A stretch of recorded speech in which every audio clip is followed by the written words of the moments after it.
Okay, the next part of our program is a triad of speakers on a very important topic, our rural communities.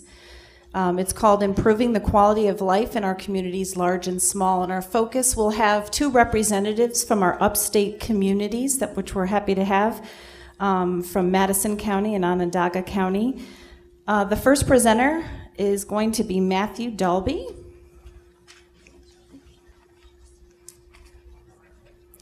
And Matthew is the acting director of the Federal and State Division in EPA's Office of Sustainable Communities. The division works with federal agencies, including other parts of the EPA and state governments, to develop policies, guidelines, priorities, and technical assistance that support sustainable development. Dalbey writes about and has spoken to a variety of audiences around the country on smart growth in rural areas, state policies that support better development patterns, school siting, and a range of other issues related to growth and development. He has also recently worked on the Federal Emergency Management Agency, FEMA, the Regional Rebuild Iowa office, and 6 communities in Iowa, incorporating smart growth approaches into long-term community recovery and resiliency. Prior to joining EPA in 2004, Dalbey spent 5 years on faculty at Jackson State University in Jackson, Mississippi, where he taught in the Department of Urban and Regional Planning. He is the author of 1 book and several articles on planning, and has a bachelor's from the College of William and Mary, a master's from the University of Virginia, and a PhD from Columbia University. He lives with his family in Silver Spring, Maryland. Please welcome Matthew Dalbey.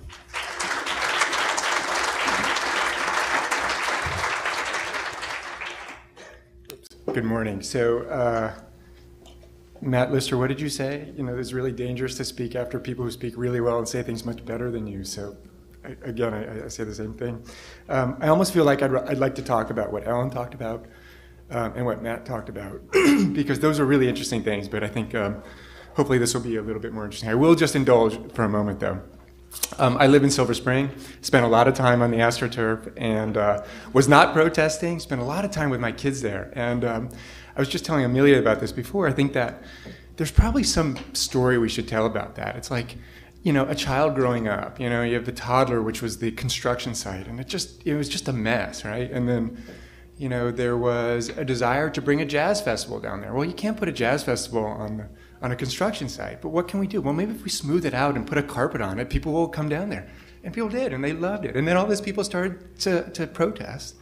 But, you know, you could see what the plan was, and that was the great thing about Silver Spring. It was a great plan. The Discovery Channel settled there. They built their building there, and they didn't build a cafeteria in the basement of their building and save the dollars there, because the plan called for all these restaurants to be built there. It was a great plan, and it's worked. And private investors put their money there. And then the community was all protesting. Oh, they'll lay down in front of the carpet remover. And now it's this great plaza. In the winter, there's an ice rink. In the summer, there's a space for little tables to be set up for little festivals and things like that. They used everything that Holly White taught folks about public spaces. There are movable chairs and movable tables, but there's also permanent chairs. There's this great civic building, and every single person who protested who was going to lay down in front of the carpet remover is back out there with their kids doing the same things that they were doing before. It's worked out really well. And then the other thing I'm going to indulge everyone on is our office funded the Jonathan Rose study for the CROG, as well as the, what is it, the boiling down to BTUs? Yeah, down to that. And I think to answer the question over here, I think that certainly the sustainable design guidelines is actually being used right now, and it's being used in a project that we're doing with Syracuse. And I don't know, that may be talked about a little bit later as well. So there you have it. Everyone else said all the things that I was going to talk about, or at least the interesting things that I was going to talk about. But just kidding. So do I just say to you, I want to go to the next slide? So let's go to the next slide. So just real quick, this is where I work. I work in the Office of Sustainable Communities at EPA. We used to be called the Smart Growth Program. My former boss is here. We did this a couple of years ago. I have to point out my former boss, Jeff Anderson. He'll speak later. Same sort of thing. I'm sandwiched between really good speakers and really good speakers afterwards. So we work from within the context of the idea that if we use our land better, we're going to get better environmental outcomes. at EPA have very specific things that we do in the regulatory environment. The work that the office that I work in does is outside of that. We work with communities, we work with states and other federal agencies to see if there are better development patterns that can be used by communities that will achieve better environmental outcomes. We call this work smart growth. We define smart growth as development that's good for the economy, for the environment, for public health, and for communities. Generally, we do things in three ways. We do education and outreach. We create publications like the one that Matt talked about before. We work with directly with communities and directly with states.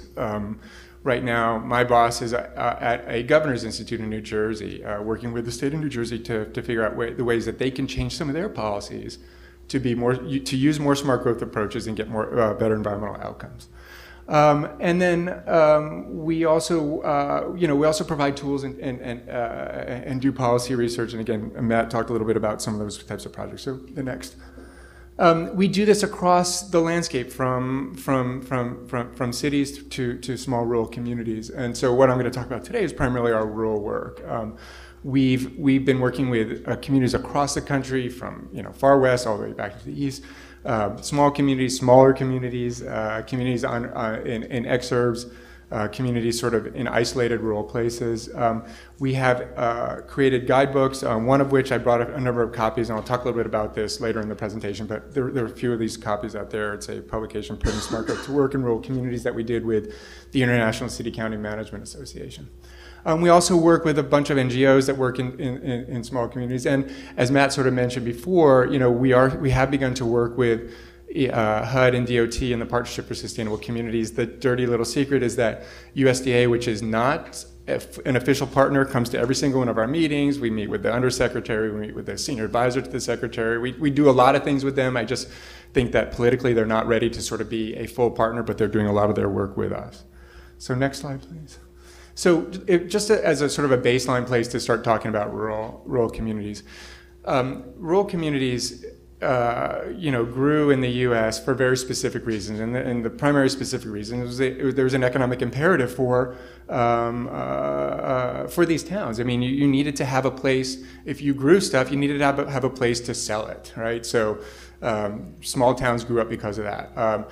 Small towns were often near water sources, so there was an ability to have manufacturing. So I think the main takeaway to know is that small towns existed in rural areas for economic reasons. And as we start to think about some of the solutions that we need to create in order to bring some of these places back, we have to remember that there's that economic imperative.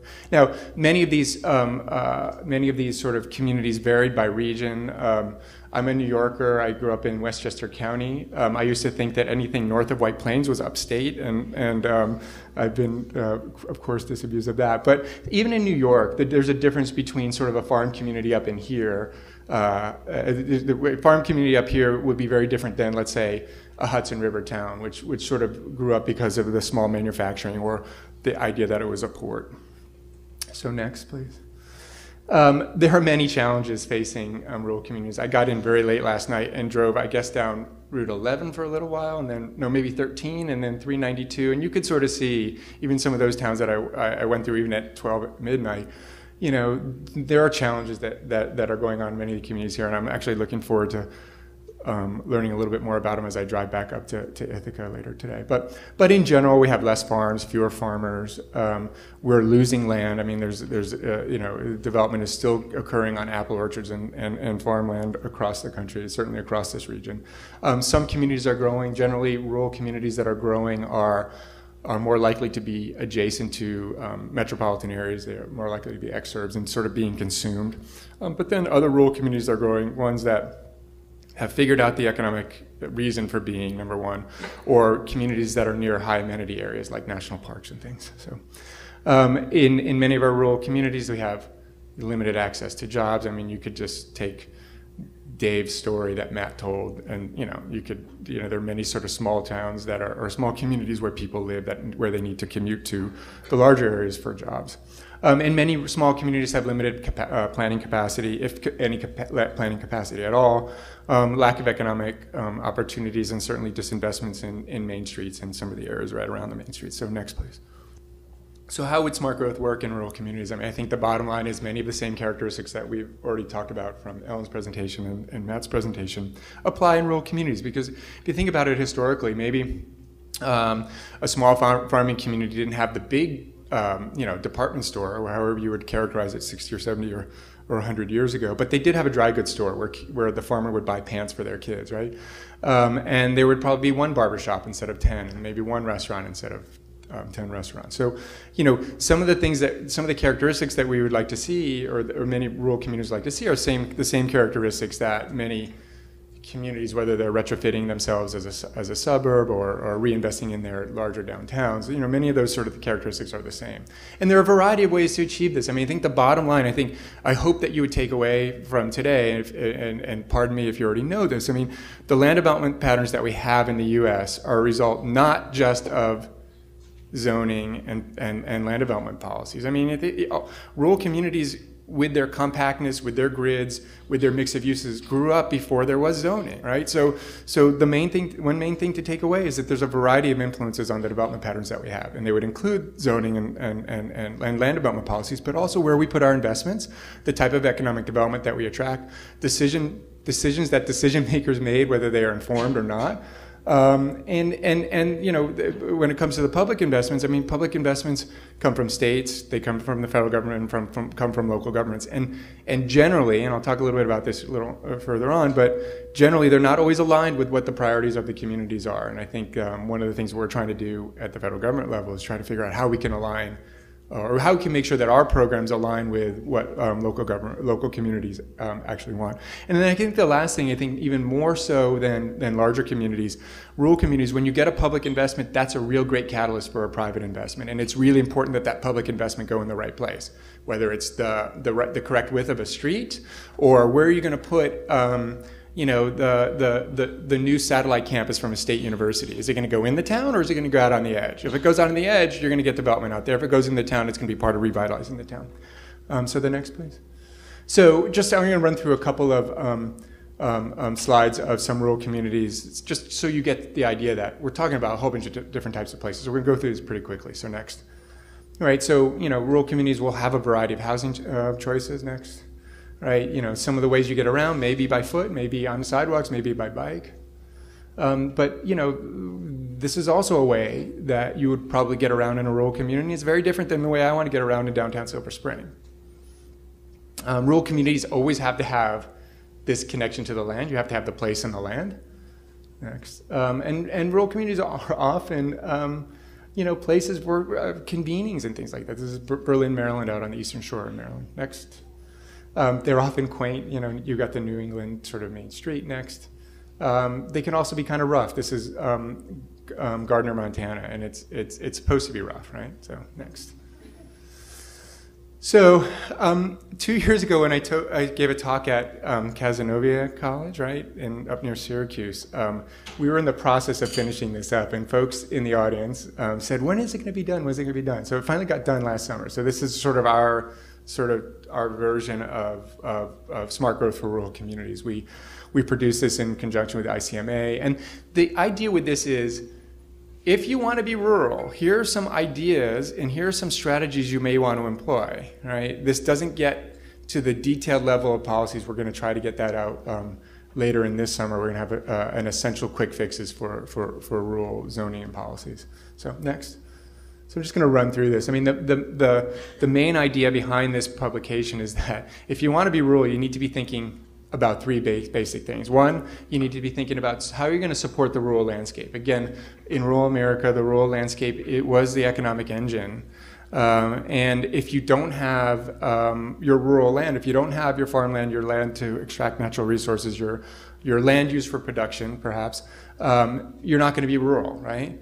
But part of preserving that land or supporting that land means you need to have really good places, right? That are the contrast. I heard, I've heard folks talk about the great thing about Central Park is not necessarily the park itself, but it is partly the park itself, but it's certainly the great places to live and shop and go about your business right next door, and vice versa. Those places are better because of the park next door. Same thing with rural communities, right? The fact that the land is there makes the places better. So your strategy as far as places are concerned, help those places to thrive, make investment strategies or make investment decisions that help revitalize rather than continue the disinvestment. And then when you want to make great play, or when you want to build new, when you need to build new because you're growing, think about the characteristics of those small towns, of those great places, and how can they be brought into the development decision making when you build new. So next. So this is a picture taken by Jeff Speck when he was at the National Endowment of the Arts, and he said to us in an email that it's someplace in upstate New York, and so if anyone can tell me what this is, you get a gold star. So this is a small town in upstate New York, and it'll be a good way to provide an example of how we think about this sort of stuff. So could you click once? So if you're going to be thinking about supporting the rural landscape, here's the land that you need to figure out a way to ensure that it's economically viable, it's tax strategies, it's creating markets for the goods that come off of that, maybe using easements, things like that. There's a whole variety of different strategies you can adopt. So next. Here's the main part of your downtown. You want to, when public investments come along, when private investments come along, that's where you want to think about guiding those investments. And then next.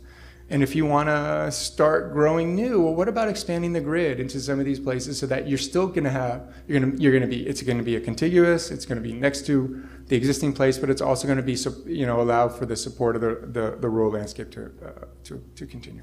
So next. So I'm just going to run through quickly some of the strategies that would go for each of these three legs of the stool, as we would put it. So, if you want to support the rural landscape, I think you need to be thinking about, how can you create markets in good places for the things that are being produced out there? So next. In the document, you'll basically see that we have a set of strategies and a set of tools and policies that can be pursued. I think one of the things to remember is, one of the broader strategies would be, if you can create markets for the agricultural products that are being grown in the land, you're not only being supportive of the farmers out there, but you can also begin to be supportive of the retail and the downtown in sort of the community adjacent to that. So, by creating a market for locally grown food, you're not only helping the farmers, but you're helping the town right next to it. So next. Some of the strategies. I think clearly one of the strategies that is attempting to be used and working in some places, would be using transfer development rights. And in Montgomery County, where I live, part of the reason downtown Silver Spring has become the pretty good place that it is because there was an ability to transfer development rights out of some of the ag areas. Oh, geez, 5 minutes. Okay. So downtown Silver Spring, the green is just at the end of this sort of road down there. Okay, let's go next. Okay, so help existing places to thrive. The basic strategy is fix it first, get your investments into the downtown. So next. And then there's a variety of ways to do this. The Main Street approach is probably one of the better ways to do this. But again, if you're a small town, start thinking about where the public investments are going, and then start to see if you can steer them into the downtown. That's the best way to go. So next. We did some work in Victor, Idaho. Started to go across the country. On the left is a before slide. This is what happens when your main street is a state highway.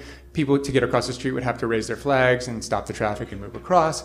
So the first thing they did was restripe the road so that you have a turning lane in the middle, but back in parallel parking. And then the scenario down there shows how development can be pulled right up to the street. You put a little median in the middle, and there's an evolution of a street that was very dangerous and not conducive to economic development, and now is. Next. Create great new places. Basically, I think the main thing to take away is align your zoning with your policies, and reward developers for doing the right thing. So next. You can see from the publication we sort of lay out the strategies and the tools and policies. And next. Vienna, Maryland, the Eastern Shore, within sort of the commuter almost shed of Washington, D.C., was going through some serious growth pressure. The mayor in the early part of the previous decade sort of said, you know what, we need to figure out a way to grow that doesn't just continue to eat up farmland and turn our place from a sort of a small Chesapeake type town into something new, or into something very different. So they went through this visioning process, which allowed for the idea of certain growth areas to be carved out of some of the farmland around and easements put on there in a deal with the developer. Next. I think what I'm going to do is end up with just a couple of quick slides about the Partnership for Sustainable Communities. It's something that started, as Matt said, in about 2 years ago, June of 2009. Right from the beginning, each of the two secretaries and the administrator of the EPA basically said, "Oh, this work is going to apply to urban, suburban, and rural communities." And as hard as we tried with our 3 agencies, we recognized we couldn't do this without USDA. So next. The leaders of these 3 agencies sort of said, you know what, we're going to have 6 livability principles, which is going to guide our work, our culture, our funding programs. And what we've done over the last year is we brought USDA into the fold and said, all right, you guys, your mission is to support economic development and increase quality of life in rural communities. You know, we've got these livability principles. Let's see if we can modify them or write about them, talk about them in a way that relates to rural communities. So in many rural communities, as was brought up before, you know, rail transit is not part of the options, but there are many other transportation options that should be considered, and that's sort of how we're beginning to modify these to talk about the specific issues that relate to rural communities. Next.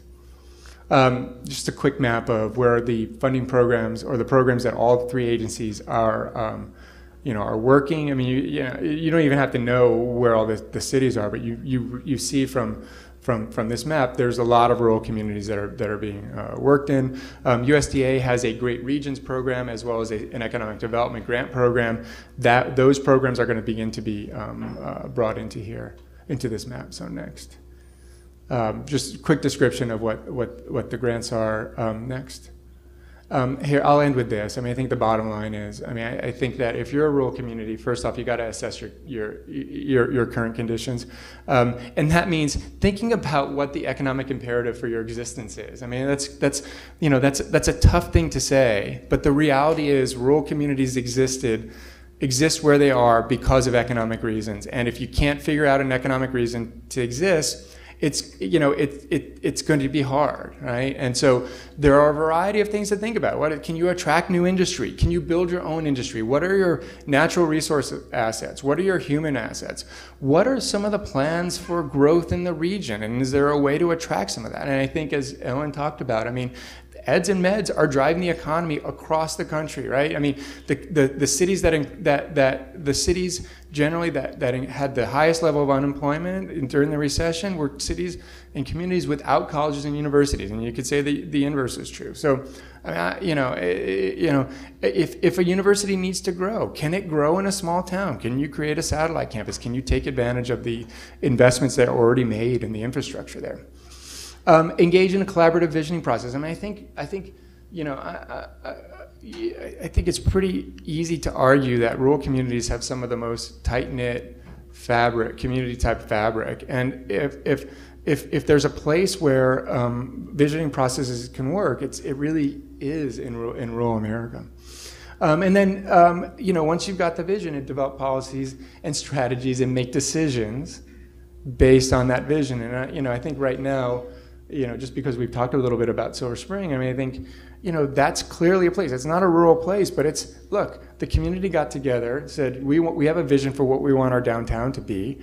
They wrote a plan, and they're sticking with it, even if people are lying in front of the carpet remover. So I think I'm going to stop there. Is that right? Am I out of time? So I have a couple of examples after this, but I think if we get involved in sort of the back and forth, I can talk a little bit about examples. So thank you very much.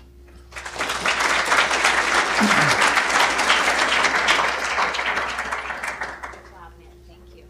Oh, Matthew, you have to tell us where that place was that you showed us in the rural community, upstate New York. Anybody know? Ideas?